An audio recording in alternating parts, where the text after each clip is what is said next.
Hello' everyone, আপোনালোক সকলোকে মোৰ এটা নতুন ভিডিঅ'লৈ স্বাগতম জনাইছোঁ। আজি বনাব লৈছোঁ মাছ পাতত দিয়া আদা পাতৰ সৈতে। মই মাছখিনি ভালদৰে চফা কৰি ল'লোঁ। আদা এজোপা বাৰীৰ পৰা উঘালি আনিলোঁ। কলপাতখন সেকি লৈছোঁ জুইত। এনেকৈ সেকি ল'লে কলপাতখন তেতিয়া মেৰুৱাতে ফাটি নাযায় আৰু। মাছখিনি ল'লোঁ। ইয়াতে আদা পাতখিনি কাটি দিম। আদা পাতকেইখিলা ধুই লৈছিলোঁ, সেইবিলাক কাটি দিম। তাতে আপোনাৰ পিঁয়াজ এটাও কাটি দিম। জলকীয়া মই 2টা দিছোঁ। জ্বলাটো চাই দিব পাৰে আৰু নিজৰ সোৱাদ অনুসৰি। নহৰু কেইফোটামান দিছোঁ, অলপমান নিমখ সোৱাদ অনুসৰি,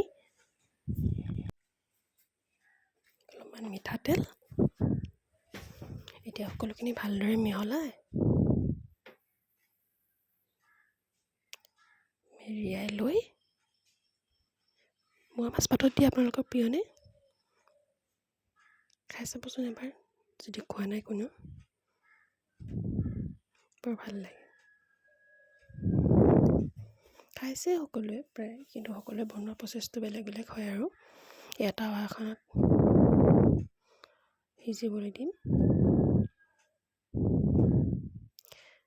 এটা পিঠি ভালদৰে সিজাৰ পিছত আকৌ এপিঠি উল্টিয়াই ভালদৰে সিজিব দিম। এনেকৈ 2টা পিঠি ভালদৰে সিজাই লৈ মোৰ হৈ গৈছে আৰু। এতিয়া খুলিম এইখিনি।